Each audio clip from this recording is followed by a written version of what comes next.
राधे राधे। उपकार सोचिए, क्योंकि सोचना बहुत जरूरी है।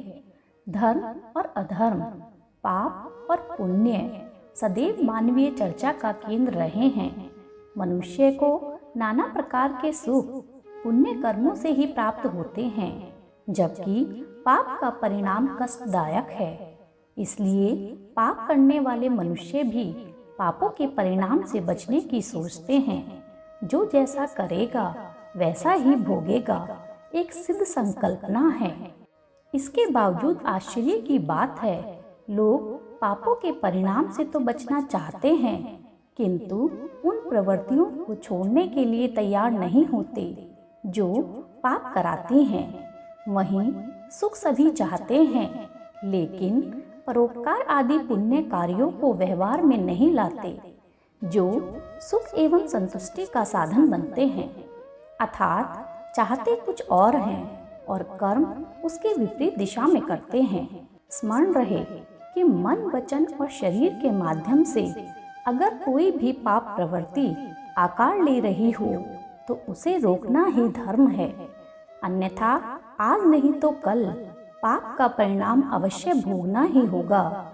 इसलिए यदि नियति के कोप से बचना है तो फिर पुण्य कर्म में ही प्रवृत्त रहना श्रेयस्कर होगा।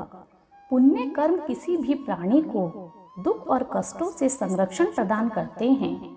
जितनी भी शुभ प्रवृत्तियां हैं वो पुण्य हैं, और जितनी भी अशुभ प्रवृत्तियां हैं वो पाप हैं। इसलिए हमें शुभ में ही प्रवृत्त रहना चाहिए और अशुभ से बचना चाहिए।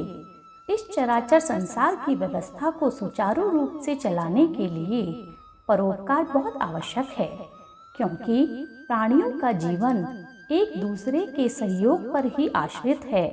हम जब दूसरों का सहयोग या उपकार के पात्र बनते ही रहते हैं तो दूसरों का उपकार करना भी हमारा कर्तव्य हो जाता है।